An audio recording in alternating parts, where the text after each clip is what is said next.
दोस्तों आज है 24/4/2025 और 24/4/2025 को क्या अपडेट निकल के आ रही है ईपीएस 95 पेंशन धारकों को। क्या अभी आने वाले समय में और इंतजार करना पड़ेगा या अब पेंशन मिलने की उम्मीद जाग उठी है।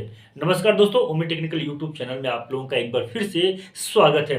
आज बहुत ही महत्वपूर्ण मुद्दे के ऊपर हम लोग चर्चा करेंगे। आपको एक तस्वीर भी दिखाई दे रही है, माननीय कमांडर अशोक राव जी सामने है और साथ साथ में ये उनके हाथ में एक लिफाफा पत्र भी है, उसके बारे में भी चर्चा करेंगे अपने आज के इस नए वीडियो में। और साथ ही साथ ये भी जानेंगे कि ईपीएस 95 पेंशन धारकों के पेंशन वृद्धि को लेकर क्या ताजा अपडेट्स हैं अभी तक के।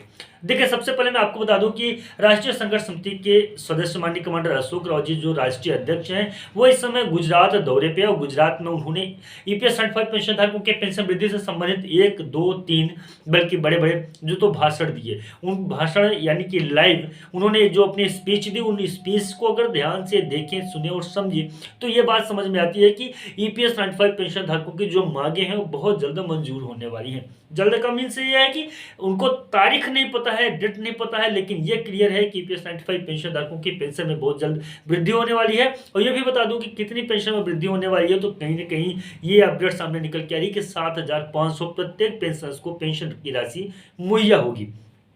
उसके आगे की जो बातें हैं वो फार्मूले के ऊपर डिपेंड करता है। फार्मूला क्या है वो भी रिवील हुआ है, यानी कि वो भी सामने आया है, उसके ऊपर भी चर्चा करेंगे किसी दूसरे वीडियो में। फार्मूला भी बहुत गजब है, जबरदस्त है।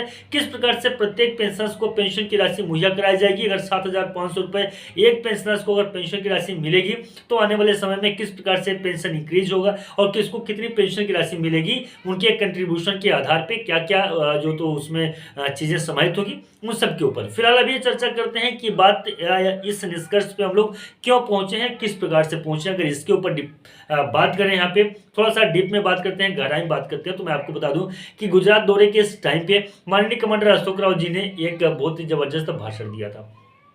तस्वीर भी अलग अलग मैं यहाँ पे लगा दूंगा। उस भाषण को, स्पीच को भी मैंने ऑलरेडी वीडियो के माध्यम से पोस्ट किया था, जिसे आप लोग देख लीजिएगा। वो स्पीच दिया था। उस स्पीच में भारी संख्या बल में यहाँ पे ईपीएस 95 पेंशन धारक उपस्थित थे और सभी ने उस मोमेंट को अपने कैमरे में भी कैद किया है। चूंकि बात यहाँ पे ये थी कि ईपीएस 95 पेंशन धारकों के पेंशन वृद्धि को लेकर माननीय कमांडर अशोक राव जी बता रहे थे कि किस प्रकार से वो माननीय प्रधानमंत्री जी, वित्त मंत्रालय, श्रम मंत्री जी से मुलाकात किए और किस प्रकार से उनको आश्वासन मिला, आश्वासन की किस प्रकार से पूर्ति हो सकती है, किस प्रकार से बातें हो रही थी, सारी चीज़ों के ऊपर विस्तृत तरीके से चर्चा हुआ। क्योंकि मैं बता दूं कि गुजरात में प्रांतीय अधिवेशन था। प्रांतीय अधिवेशन के कार्यक्रम के दौरान ही माननीय कमांडर अशोक राव जी ने अपने जितने भी ईपीएस 95 पेंशन धारक थे, उनके मन में उठ रहे विचार थे, उन सभी विचारों को स्पष्ट किया। उन सारे प्रश्नों का जवाब देते हुए ईपीएस 95 पेंशन धारकों के मन के अंदर में जो भी विचारें उठ रहे थे, उन सभी विचारों का उन्होंने उत्तर दिया। उन्होंने इस बात को भी क्लियर किया कि ईपीएस 95 पेंशन धारकों की जो पेंशन है वो महज 2 महीने और 2 महीने के अंतराल में ही पेंशनर्स को पेंशन की राशि भी मुहैया हो जाएगी। जब पेंशनर्स ने टाइम पूछा कि कब तक पेंशनर्स की पेंशन खाते में आने लगेगी या पेंशनर्स को कब तक पेंशन की राशि मुहैया होने लगेगी, इस पे उन्होंने इस बात को स्पष्ट किया कि भाई पेंशनर्स को अभी हम तक यह जानकारी नहीं आई है कि कब तक पेंशनर्स को पेंशन की राशि मुहैया होगी।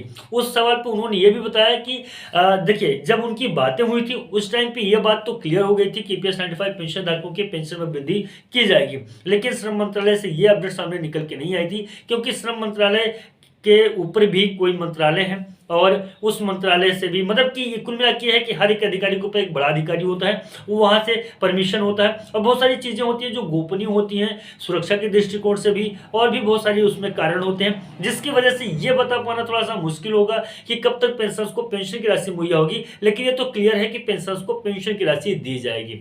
आगे की तस्वीर में यहाँ पे आप देख रहे हैं माननीय कमांडर अशोक राव जी जो चेक है, ज्ञापन देते हुए ईपीएस 95 पेंशन धारकों के पेंशन वृद्धि से संबंधित फोटोज हैं। यहाँ पे आप ये देख लीजिए, यहाँ पे जो तस्वीरें हैं दीप प्रज्वलित कर। थोड़ा सा इसके और डिटेल में हम लोग जाएंगे, अगर पढ़ते हैं कि क्या चीज़ें थी, तो मैं आपको बता दूं कि सम्मेलन की शुरुआत की गया जो, तो थोड़ा सा और नीचे मैं लेके आता हूँ। ये 24/4/2025 यानी कि कल की डेट की जो तस्वीर है वो है सोमवार को गुजरात के राज्य के वलसाड़ में राष्ट्रीय अध्यक्ष श्री राउत सर की उपस्थिति में दीप प्रज्वलित कर यानी कि दीप को जलाकर राष्ट्रीय महासम्मेलन की शुभ शुरुआत की गई। हजारों से अधिक यानी कि 1000 से भी अधिक जो तो वहाँ पे ईपीएस 95 पेंशन धारक जो वयोवृद्ध पेंशनर्स भाई और बहन सब वहाँ पे आए थे, भाग लिए। सम्मेलन को सफलतापूर्वक संपन्न हुआ। सबको सत सत नमन वंदन और बहुत बहुत धन्यवाद। उनके फोटोग्राफ थे, कुछ पल को उन्होंने जो तो अपने कैमरे में कैद किया। तो कुल मिला के अगर निष्कर्ष पे पहुंचे, निष्कर्ष ये कहता है कि ईपीएस 95 पेंशन धारकों के पेंशन वृद्धि को लेकर थोड़ा सा और आपको वेट करना पड़ेगा। जैसे आज तकरीबन 8 साल 10 साल से इंतजार में लगातार पेंशनर्स लगे हुए हैं, बस थोड़ा सा और इंतजार करना होगा और पेंशनर्स के पेंशन में बहुत जल्द वृद्धि देखने को मिलेगी। और तमाम पेंशनर्स को यकीन भी है, विश्वास भी है, भरोसा भी है कि माननीय कमांडर अशोक रावत जी हैं तो ये कार्य बहुत जल्द होगा। फिलहाल दोस्तों आपको क्या लगता है कमेंट में हमको जरूर बताइएगा और आपके मन के अंदर में जो भी प्रश्न उठ रहे हैं उससे भी हमारे जो तो कमेंट बॉक्स में दे दीजिएगा। फिलहाल दोस्तों आज के बस इतना ही था, मिलते हैं नए वीडियो और नए अपडेट में, तब तक के नमस्कार, जय हिंद, जय भारत।